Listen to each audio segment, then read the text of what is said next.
할렐루야. 주 예수 그리스도 이름으로 하나님 말씀 증거하겠습니다. 마태복음 15장 29절에서 38절까지 말씀을 보겠습니다. 마태복음 15장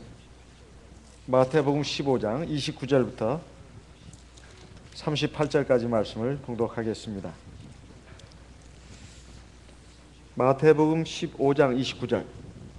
예수께서 거기서 떠나사 갈릴리 호숫가에 이르러 산에 올라가 거기에 앉으시니 큰 무리가 절뚝발이와 불구자와 소경과 벙어리와 기타 여럿을 데리고 와서 예수의 발 앞에 두매 고쳐주시니 벙어리가 말하고 불구자가 건전하고 절뚝발이가 걸으며 소경이 보는 것을 무리가 보고 기이 여겨 이스라엘의 하나님께 영광을 돌리니라. 32절. 예수께서 제자들을 불러 가라사대 내가 무리를 불쌍히 여기노라. 저희가 나와 함께 있은지 이미 사흘이매 먹을 것이 없도다. 길에서 기진할까 하여 굶겨 보내지 못하겠노라. 제자들이 가로되 광야에 있어 우리가 어디서 이런 무리에 배부를 만큼 떡을 얻으리이까. 34절. 예수께서 가라사대 너희에게 떡이 몇 개나 있느냐. 가로되 7개와 작은 생선 두어 마리가 있나이다. 하거늘 예수께서 무리를 명하사 땅에 앉게 하시고 떡 7개와 그 생선을 가지사 축사하시고 떼어 제자들에게 주시니 제자들이 무리에게 주매. 37절. 다 배불리 먹고 남은 조각을 7광줄에 차게 거두었으며 먹은 자는 여자와 아이 외에 4,000명이었더라. 우리가 성경을 보면 같은 내용을 무려 4권에 걸쳐서 기록한 책이 있습니다. 그게 바로 복음서라고 합니다. 이 복음서는 예수님의 가르치신 말씀과 행하신 일을 갖다가 기록한 책입니다. 왜 4권에 기록했을까요? 그것은 그만큼 중요한 우리의 구원에 중요한 말씀이 바로 거기에 들어있기 때문에 그렇습니다. 특별히 이 사복음서에 보게 되면 예수님의 가르치신 말씀뿐만 아니라 행하신 기적들이 다양하게 나와 있습니다. 오늘 나오는 말씀들도 마찬가지입니다. 왜 이런 것을 기록해 놓고 있을까요? 그것은 바로 우리 주 예수님이 바로 참 하나님이시고 인류의 구원자가 되시는 것을 우리에게 알려주시기 위함입니다. 특별히 마태복음 15장의 말씀은 하나님께서 택하신 선민 이스라엘 민족 말고 그 밖의 민족들, 그러니까 이방인이라고 성경에서는 말하고 있습니다. 이들에게 베푸신 하나님의 긍휼이 잘 기록되어 있습니다. 지난 시간에 우리는 한 가나안 여자가 자기의 딸을 구원해달라고 주님 앞에 나와서 간구한 내용을 볼 수가 있었습니다. 주님께서 그 여자의 믿음, 마음, 그의 태도를 보시고 칭찬하셨습니다. 내 믿음이 크도다. 네 소원대로 될 것이다. 이 주님의 말씀이 떨어지자마자 악한 귀신, 더러운 귀신이 들린 그 딸이 온전한 정신을 회복했습니다. 이어서 주님께서 거기서 떠나셨다고 나옵니다. 거기서 떠나셨다는 게 어디를 떠났다는 말일까요? 지난 시간에 읽었던 21절, 마태복음 15장 21절에 보면 두로와 시돈 지방으로 들어가셨다 이렇게 되어 있습니다. 마태복음 15장 21절에 예수님께서 두로와 시돈 지방으로 들어가셨다. 두로와 시돈 지방이 어디인가? 오늘날의 지명으로 말씀드린다면 이스라엘 위에 있는 레바논이라는 나라를 생각하시면 되겠습니다. 레바논과 시리아, 그 시리아 남쪽 레바논 지역을 생각하시면 됩니다. 오늘날 서양 각국이 자기 나라 문자로 쓰고 있는 알파벳 ABCD, 이것이 제일 먼저 발명한 민족이 어디냐면 바로 이 베이루트, 레바논을 근거로 한, 옛날에는 페니키아라고 했습니다. 페니키아. 여기에서 ABCD 이 알파벳이 발명이 됐고 이게 전 세계 각국에 퍼져가지고 특별히 서양 나라에서는 이 페니키아 문자, 이 알파벳을 기본으로 해가지고 자기 나라 말을 문자를 만들어 썼습니다. 뭐 영어뿐만 아니라 프랑스, 독일어, 이탈리아, 러시아, 스페인어, 그 서양에 있는 나라들의 문자는 이 페니키아에서 나온 문자를 근거로 해서 만들어진 글자들입니다. 그러니 이 지방이 그렇게 우리가 가볍게 볼 수 있는 지역이 아닙니다. 그런데 바로 거기에서 떠나셔가지고 갈릴리 호숫가에 이르렀다고 되어 있습니다. 당시 예수님 당시의 그 상황을 보게 되면 예루살렘을 중심으로 한 유대 그 남쪽에 있습니다. 그리고 그 위에 갈릴리 호수가 있고, 그리고 그 위에 이제 사마리아 사람들의 거주 지역이 있습니다. 이스라엘 사람들은 전통적으로 북쪽 이스라엘, 그러니까 이스라엘 나라가 남북으로 갈라지면서 북쪽 이스라엘은 아수르에 의해서, 오늘날의 시리아죠, 멸망당했습니다. 아수르는 아주 강력한 민족 혼혈 정책을 써가지고 이스라엘 민족이 다른 이방 민족과 섞여가지고 거의 그 민족의 순수성을 잃게끔 만들었습니다. 남쪽의 유대 나라는, 거기에 거주하는 유대인들은 북쪽의 이스라엘을 갖다가 굉장히 멸시했습니다. 굉장히 멸시했어요. 너희들은 개와 돼지 같은 그런 이방인들에게 의해서 유린을 당했고 피와 섞였으니 너희들은 참 하나님의 백성이 아니다. 이렇게 아주 멸시했다 이 말이에요. 요한복음 4장에 보면 그 사마리아 여인의 바로 유대인들이 자기들을 상종하지 않는다는 것을 알고 예수님에게 퉁명스럽게 말했던 겁니다. 어찌 당신은 유대인으로서 나 같은 사마리아 여자에게 물을 달라고 하십니까? 이렇게 말했던 것도 바로 그런 이유입니다. 그래서 갈릴리 지역도 마찬가지입니다. 갈릴리 호수라고 되어 있는데요, 그 북쪽 지역 사마리아 지역을 말합니다. 사실상 이 사마리아 지역도 이방인들이 많이 들어와서 살고 있다고 볼 수 있습니다. 그래서 예수님께서 사도행전 1장에 보게 되면 부활하셔가지고 제자들과 함께 40일 동안 계시다가 하늘나라로 올라가시기 직전에 제자들에게 하신 말씀이, 너희는 예루살렘을 떠나지 말라. 아버지 약속하신 그 성령으로 세례를 받아라. 너희가 성령을 받으면 권능을 받고 예루살렘과 온 유대와 사마리아와 땅끝까지 이르러 내 증인이 될 것이다. 주님의 말씀 가운데 보면 예루살렘과 온 유대와 그리고 사마리아를 구분을 했습니다. 이 갈릴리 북쪽 지역은 바로 이 사마리아 지역이고, 그리고 그것은 정통 유대인이라기보다는 유대인과 이방인의 피가 섞인 지역으로서 사실상 이방인 지역으로 분류가 된 그런 곳이라고 할 수 있습니다. 바로 그 지역에 주님께서 들어가셨다 이렇게 되어 있습니다. 두로와 시돈 지방을 떠나가지고 지금 갈릴리 지역으로 다시 가셨다 이렇게 되어 있습니다. 산에 올라가 거기 앉으시니까 큰 무리가 예수님께 나왔는데 절뚝발이, 불구자, 소경, 벙어리, 기타 여럿을 데리고 와서 예수님의 발 앞에 두었습니다. 그랬더니 예수님께서는 그들을 다 고쳐주셨다고 여기 기록하고 있습니다. 그 결과 31절에 보면 벙어리가 말을 하게 되고 불구자가 건전하고 절뚝발이가 걷고 소경이 보는 것을 무리가 봤다. 이것은 무슨 당시의 의술이나 뭐 기가 막힌 무슨 현대 과학에 의해서 치료한 것이 아닙니다. 그저 주 예수님께서 신적인 권능으로, 즉 하나님의 권능으로 고치신 겁니다. 예수님 바로 그분이 하나님이시기 때문에 하나님의 권능으로 그를 고친 겁니다. 그랬더니 그 결과 어떤 현상이 나타나나 하면은 무리가 보고 아주 신기하게 생각했다 이렇게 나옵니다. 31절에 보면 이스라엘의 하나님께 영광을 돌렸다. 이것은 사람이 할 수 있는 일이 아니다 이 말이에요. 하나님이 할 수 있는 일이다 이 말이에요. 제가 20대 청년 때 그때 대방교회 출석도 했었습니다. 그때 지금 기억나기로는 지금 하나님 나라로 가신 대만의 양요한 장로님이 오셔가지고 하나님 말씀을 전하고 가르치셨습니다. 그러니까 제가 그분한테 직접 들었는지 아니면 다른 분을 통해서 들었는지 모르지만 그분에 관한 간증을 들은 적이 있습니다. 그분에 관한 간증을 들은 적이 있어요.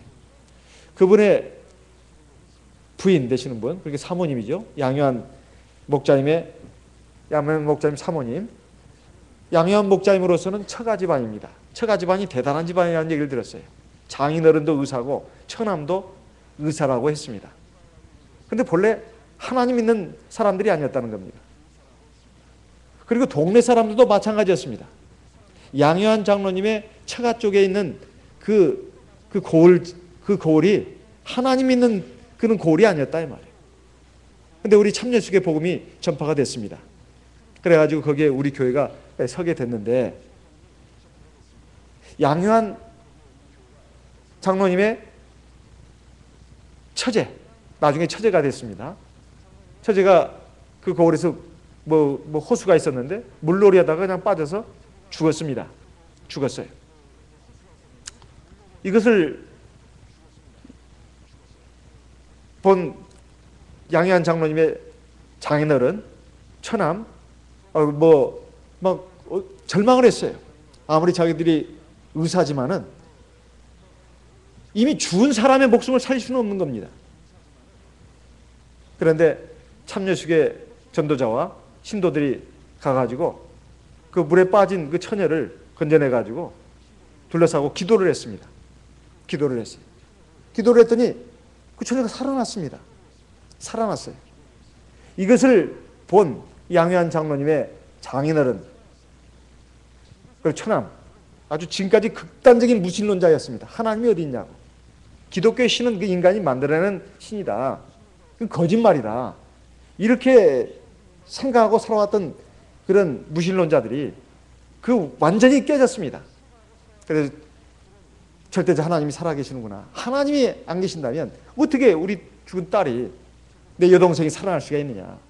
그래가지고 우리 참예수교로 들어오게 됐다 이 말이에요. 그뿐만 아니라 그 마을 사람 전체가 다 이 참예수교로 개종을 했다는 겁니다.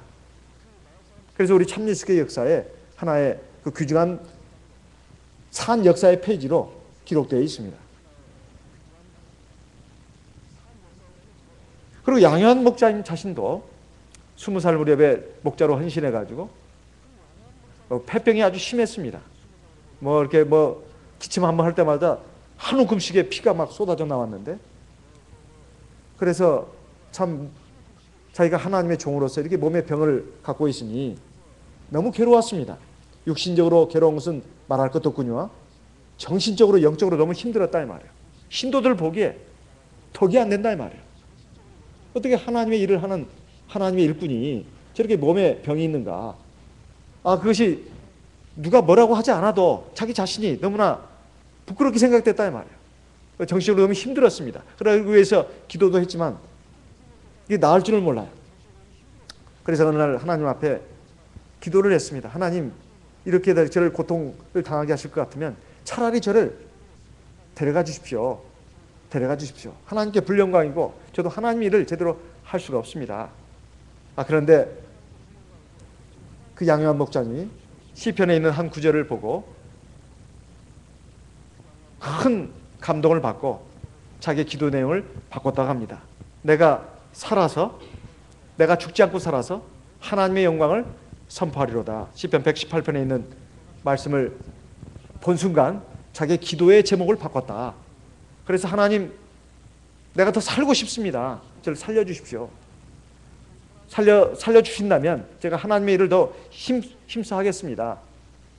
하나님께서 그 기도를 들어주셔가지고 입에서 계속 그 피가 나오고 그랬었는데, 각혈을 했었는데 그 피가 점점 적게 나오기 시작해가지고 어느 순간에는 피가 이제 안 나오더랍니다. 그래가지고 20대 그 중반에까지 그 고생을 했었는데, 20대 후반인가요? 까지 고생을 했었는데 84세까지인가 85세까지인가 사셨습니다. 몇 년 전에 하나님의 부르심을 받고 가셨는데, 제가 대만에 국제회의가 있어가지고 한번 갔더니 미국에서 이미 장례식을 하시고 대만에서는 이제 추도 예배 형식으로 그 국제적인 행사가 열리는 가운데서 거행을 한 것을 제가 본 적이 있습니다. 제가 그분에 관한 간증을 한 2건을 이렇게 제가 들으면서 정말 하나님은 살아계신다, 그것을 확인할 수가 있었습니다. 그뿐만이 아닙니다. 여러분도 마찬가지지만은 저도 지금까지 믿음 생활 해오면서 하나님의 기적이사 능력을 체험한 것이 적지 않습니다. 적지 않아요. 또 제가 목자다 보니까 제가 심호하는 교회의 성도님들이 경험한 하나님의 기적이사 능력, 그걸 제가 많이 간접적으로 봤습니다. 이런 걸 통해서 하나님은 정말 살아계신다. 우리가 믿는 하나님은 절대로 사람이 만든 신이 아니다. 이것을 확인할 수가 있었습니다. 왜 성경에 예수님에 관해서, 특별히 예수님의 가르치신 말씀뿐만 아니라 그의 행하신 능력까지 기록을 했을까요? 예나 지금이나 사람은 눈에 보이지 않는 것은 잘 믿지 않으려는 경향이 있습니다. 심지어 눈으로 뻔히 보면서도 믿지 않는 사람도 있어요. 인간이 얼마나 어리석고 완악한지 모릅니다. 자기 생각에 빠져 있는지 몰라요. 자기가 알고 있는 지식은 저 광대한 바다에 한 줌의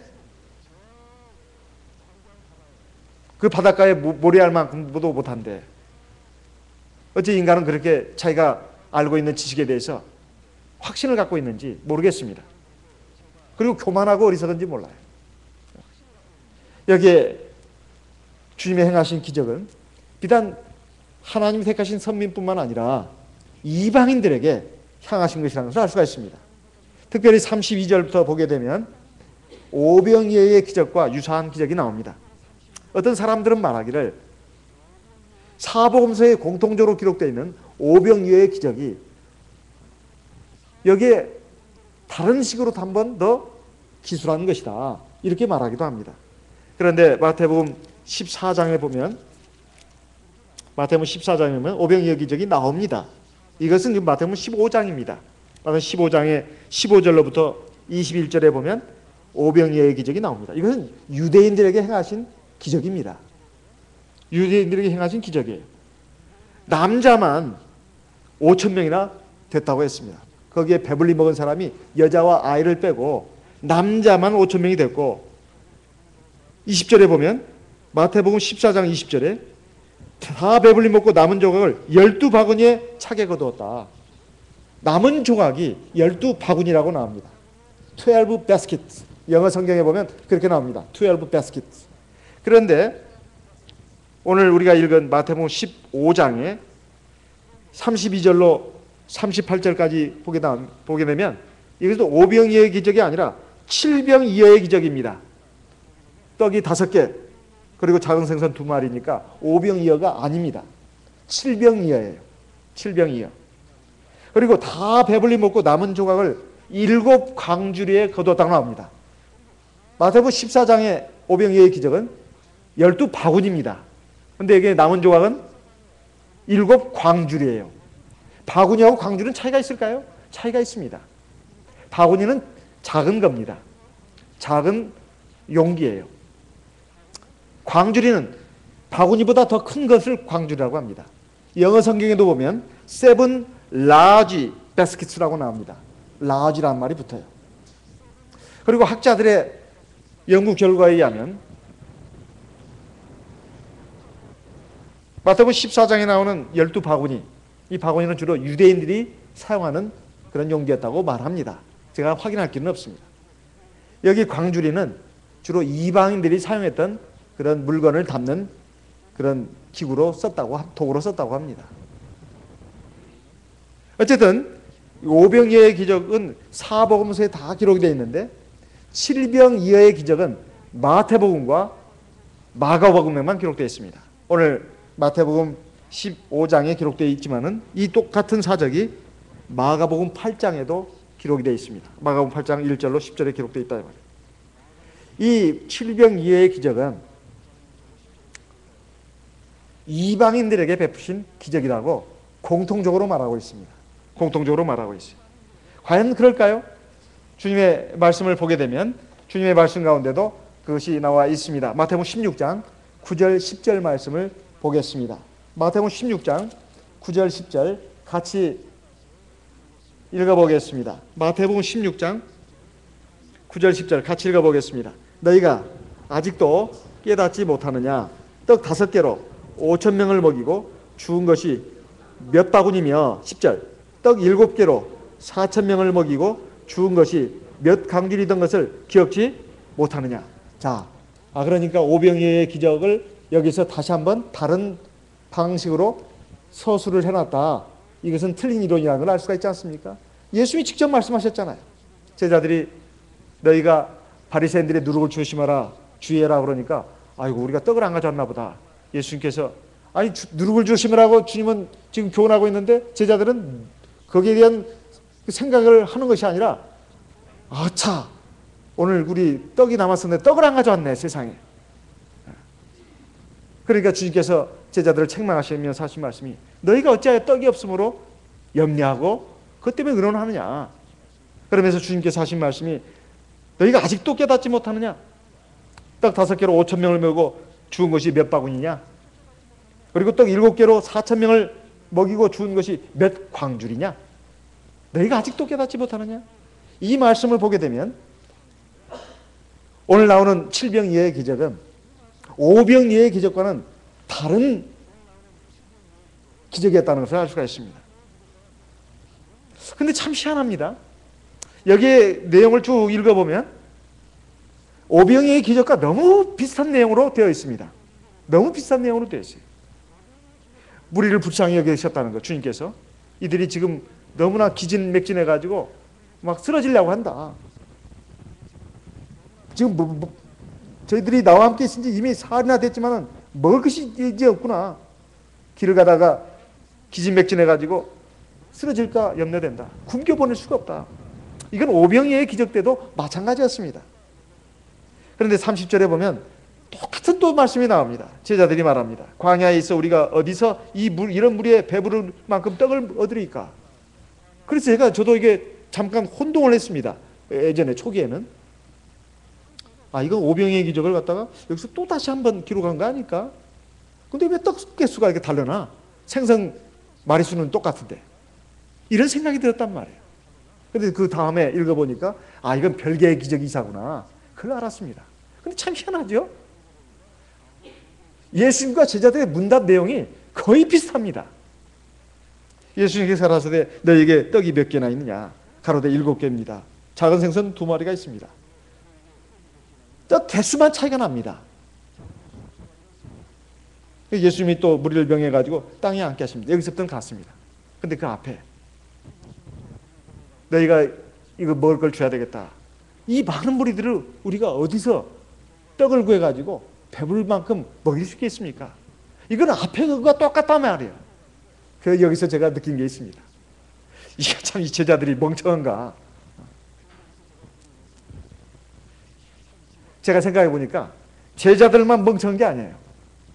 우리들도 멍청하다 그런 생각이 듭니다. 우리가 하나님 앞에 지금까지 믿음 생활을 해오면서 하나님의 살아계심, 하나님의 은혜와 능력 사실 적지 않게 체험했습니다. 적지 않게 체험했어요. 근데 그때뿐이에요. 그때뿐이야. 아무리 죽었다가 살아났어도 믿음이 막 저 하늘 높이만큼 막 생겼습니까? 그리고 그렇게 지금 살고 있습니까? 어떤 때 보면은 그건 다 옛날에 아주 가물가물한 저 희미한 기억 저 건너편에 있다 이 말이에요. 아련한 추억이에요. 그리고 나는 지금 내가 지금 믿음을 갖고 살고 있는가 싶을 정도예요. 아니면 어떤 습관적인 신앙에 의해서 살고 있는가, 어떤 굴레에 씌워져 가지고 지금 걸어가고 있는가, 이 신앙의 길을. 그런 생각이 든다 이 말이에요. 하나의 종교인으로서 살고 있는 것이 아니냐, 이런 생각이 든다 이 말이에요. 신앙은 하나의 우리의 삶이고 생활이고 실제인데, 실제입니다. 리얼이라. 레알이라. 요즘 레알 사전 유명하더만요. 레알이 뭔가 했더니 리얼을 갖다가 글자 그대로 발음하는 거더만요. 레알. 현대 레알 사전. 실제다 이 말이에요. 가공의 어떤 추상이 아니다 이 말입니다. 근데 우리는 신앙과 실제를 갖다가 구분하는 경향이 있다 이 말이에요. 그러니까 항상 하나님의 은혜, 하나님의 기적이사 능력은 단발성의 행사로 끝나버립니다. 그리고 새로운 문제가 닥칠 때는 완전히 새집이다 이 말이에요. 제자들만 우리가 욕할 것이 아닙니다. 이스라엘 백성들만 비웃을 것이 아니다 이 말이에요. 성경에 나오는 구약의 이스라엘 백성들이나 예수님의 제자들이나 덜 떨어진 것은 예나 지금이나 똑같다는 생각이 든다 이 말이에요. 여러분 어떻게 생각하십니까? 제자들이 가로되 광야에 있어 우리가 어디서 이런 무리에 배부를 만큼 떡을 얻으리까? 우리도 그렇지 않습니까? 지난날 하나님의 살아계심 역사 능력을 체험할 때는 눈물도 나고 너무 감격해가지고 이제는 나 정말로 나 하나님 잘 믿고 하나님 경외하고 하나님 말씀에 내가 창념해가지고 살아야지, 이렇게 했던 그 결심, 그 마음은 온데간데 없이 사라져버리고 어느 순간 보면은 물에 술탄 듯 술에 물탄 듯 이건 힘을 퉁 해가지고 그냥 아무 힘도 없이 무기력하게, 그리고 어떤 문제가 닥치면은 굉장히 무서워하고 절망하고 좌절하고 불안하고, 또 어떤 때는 그것을 인간적인 방편으로 해결해 보려고 막 한다 이 말이에요. 하나님을 믿는 신앙으로 해결하는 것이 아니라 자기 인간의 어떤 지혜, 능력, 자기 어떤 감정에 휩쓸려 가지고 함부로 판단하고 함부로 휩쓸려가는 경우가 얼마나 많이 있냐 이 말이에요. 그게 오늘의 우리의 모습인 경우를 우리는 종종 보지 않습니까? 그런데 이 기적이사가 유대인에게 행하신 것이 아니라 이방인에게 베푸셨다 이 말이에요. 우리가 하나님의 사랑이 얼마나 큰가 이걸 알 수가 있습니다. 언젠가 어떤 청년이 저한테 이런 질문을 했습니다. 목사님, 책자를 보다 보면 천주교인, 일반 기독교인도 기적이사를 체험하는데 목사님 거기에 대해서 어떻게 생각하십니까? 저는 거기에 대해서 이렇게 답변합니다. 시편 145편을 보겠습니다. 시편 145편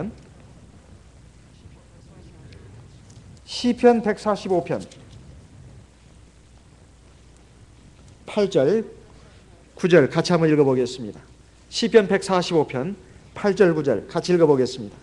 여호와는 은혜로우시며 자비하시며 노하기를 더디하시며 인자하심이 크시도다. 9절 여호와께서는 만유를 선대하시며 그 지으신 모든 것에 긍휼을 베푸시는도다. 하나님은 세상 모든 것들을 만드셨습니다.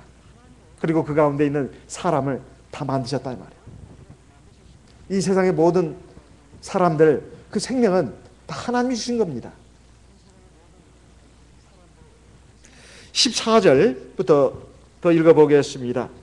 14절 여호와께서는 모든 넘어지는 자를 붙드시며 비굴한 자를 일으키시는도다. 15절 중생의 눈이 주를 앙망하오니 주는 때를 따라 저에게 식물을 주시며.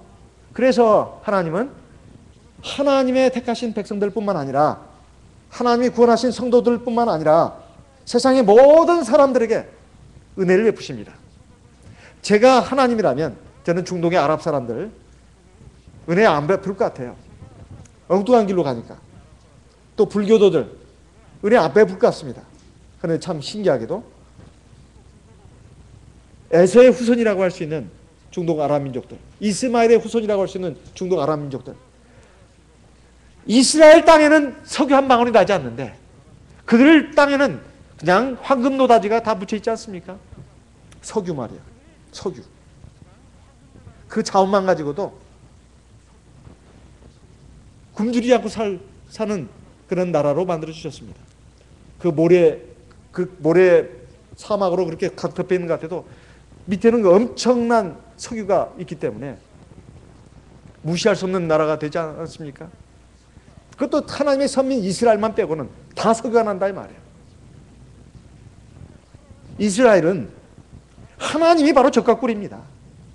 하나님이 젖가꿀이에요. 그러니까 하나님을 믿고 의지하면 하나님이 젖도 주시고 꿀도 주신다 이 말이에요. 하지만 하나님을 모르고 믿지 않는 또 엉뚱한 길로 나가는 중동의 아랍 민족들은 하나님이 괘씸한 놈들아 하면서 굶어 죽게 만들었습니까? 절대 그러지 않습니다. 하나님은 자기가 지으신 모든 만물들에게, 사람들에게 긍휼을 베푸신다 이 말이에요. 적어도 이 세상의 삶을 사는 동안만큼은 다 긍휼을 베푸신다 이 말이에요. 하나님은 하나님이 사랑하시는 사람에게만 햇빛을 주시는 것이 아니라 하나님을 미워하고 싫어하고 대적하는 악인들에게도 햇볕을 주십니다. 하나님을 따르고 하나님을 순종하는 성도들에게만 하나님께서 비를 내려주시는 것이 아니라 극단적인 무신론자들에게도 하나님은 비를 내려주시는 자비로우신 하나님이다 이 말이에요. 이 하나님의 말씀이 딱 맞지 않습니까? 16절에 보면 손을 펴사 시편 145편 16절 모든 생물의 소원을 만족케 하시나이다. 적어도 육신적으로 생명을 가지고 사는 동안만큼은 하나님께서 긍휼과 자비와 은총을 베풀어 주신다고 분명히 기록되어 있습니다. 17절 여호와께서는 그 모든 행위에 의로우시며 그 모든 행사에 은혜로우시도다. 그뿐만 아니라 18절에 보면 설령 참 진리와 성령이 없는 그런 사람들이 하나님이 참신인 것을 인정하고 그분을 향해서 두 팔을 들고 기도한다면 그 기도를 하나님께서 외면하시겠습니까? 절대 외면하지 않습니다. 18절 보겠습니다. 여호와께서는 자기에게 간구하는 모든 자, 곧 진실하게 간구하는 모든 자에게 가까이 하시는도다. 19절 저는 자기를 경외하는 자의 소원을 이루시며 또 저희 부르짖음을 들으사 구원하시리로다. 그래서 일반 교인 뿐만 아니라 천주교인들도 하나님 앞에 기도해가지고 병도 낫고 기적이사 체험했다는 그 얘기를 저도 종종 듣습니다. 근데 그것은 성경의 말씀에 기록된 대로입니다. 하지만 그렇다 해서 그들이 이 진리 가운데로 나오지 않는다면 영원한 생명의 나라에 들어가는 그 구원의 문제만큼은 별개의 문제입니다. 일반 교인 가운데 성령을 받았다고 하는 사람이 있는데 그건 첫째 확인을 해봐야 합니다. 확인을 해봐야 돼요. 영도 다 믿지 말라고 되어 있습니다. 고린도서에 보면은 영도 다 믿지 말라. 하나님께로부터 온 영인가 시험을 해봐야 한다. 요한 1서 2장, 3장, 4장 여기에 보게 되면 그 말씀이 있습니다. 영도 시험해봐야 된다. 적그리스도 영도 있기 때문에. 두 번째, 그것이 설령 성령이라 할지라도 하나님은 성령을 구하는 자에게 주신다고 했으니까 성령일 수도 있습니다. 하지만 진리의 말씀을 공급하지 못하면 성령은 약해질 수밖에 없습니다. 보통 일반 교회는 지도자들이 성령을 받지 않았기 때문에 성령 기도하는 것을 제지시킵니다. 제지시킨다. 그리고 지속적으로 진리의 말씀을 공급하지 못하기 때문에 성령이 나중에 고갈될 수가 있다 이 말이에요. 물론 그것은 하나님께 달린 문제입니다. 그것까지 함부로 판단할 수는 없습니다만 그러나 성경에 입각해서 우리가 볼 때 구원의 방주는 하나고 구원의 길은 하나입니다.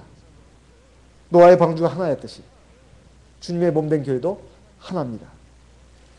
비록 지역적으로 떨어져 있어도 진리와 성령이 같은 교회라면 그것은 바로 참예수교회다. 돌아가신 양효한 장로님께서 그런 말씀을 하셨습니다. 진리와 성령이 있는 교회라면 그 교회는 바로 참교회다. 이런 말씀을 하셨습니다. 진리와 성령이 없는 한은 절대로 구원받을 수 없습니다.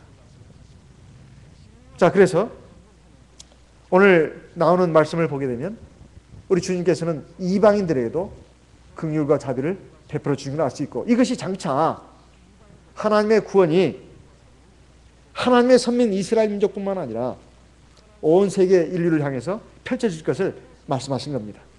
이것은 구약시대에도 마찬가지였습니다. 출애굽기 19장을 보겠습니다. 출애굽기 19장 5절 6절 같이 한번 읽어보겠습니다. 출애굽기 19장 5절 6절 같이 읽겠습니다. 출애굽기 19장 5절 6절 같이 읽겠습니다. 세계가 다 내게 속하였나니 너희가 내 말을 잘 듣고 내 언약을 지키면 너희는 열국 중에서 내 소유가 되겠고 6절 너희가 내게 대하여 제사장 나라가 되며 거룩한 백성이 되리라. 예. 지금 세계가 다 하나님께 속했다고 나옵니다. 하지만 그 세계 모든 나라들 열국들 가운데서 너희를 내 백성 소유로 삼았는데 너희가 내게 대하여 하나님 말씀을 잘 듣고 내 언약을 잘 지킨다면 내게 대하여 제사장 나라가 되고 거룩한 백성이 된다 되어 있습니다.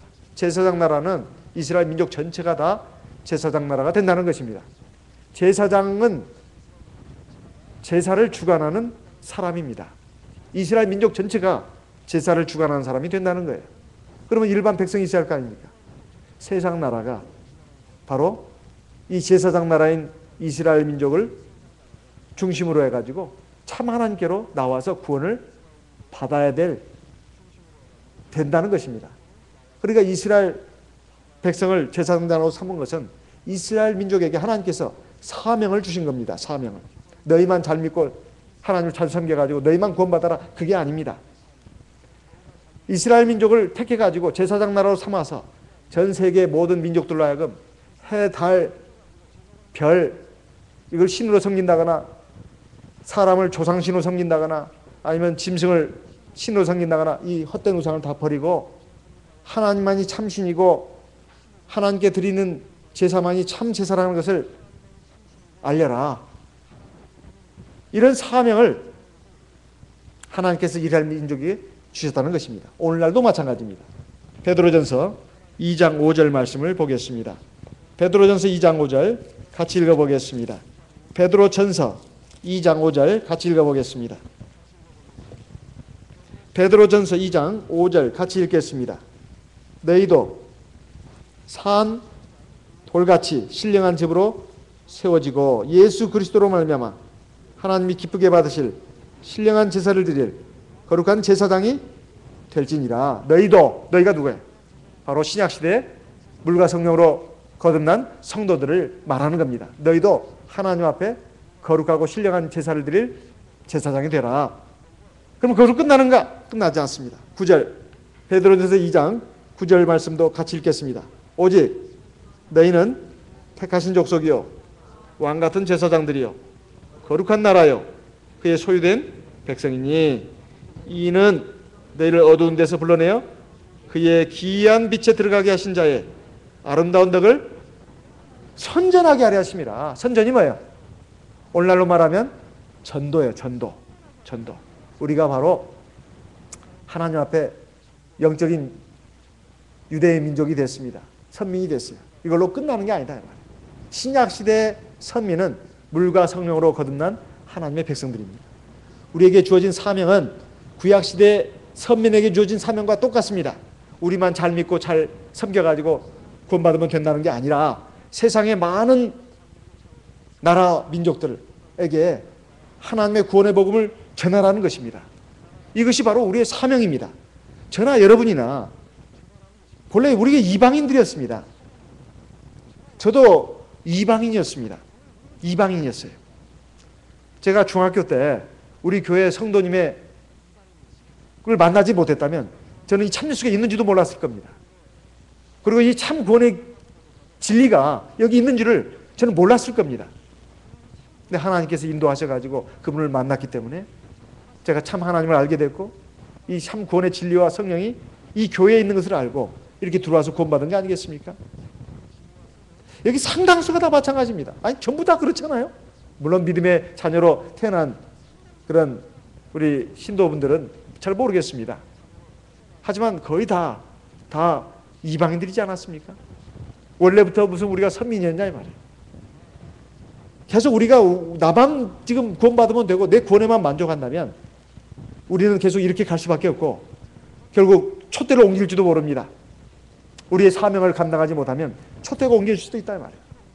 그러나 하나님의 구원의 역사라는 것은 인간의 마음, 의욕만 가지고 되는 건 아닙니다. 첫째, 구원받은 성도들이 믿음에 깨어 있어야 되고 성령 충만한 상태로 가야 합니다. 그래서 성령이 역사를 해가지고 나를 통해서 또 나와 연결되어 있는 우리 성도를 통해서 유기적으로 하나님의 구원의 역사가 일어날 수 있도록 해야 된다 이 말이에요. 그러기 위해서는 우리가 신앙의 기본기에 충실해야 되겠습니다.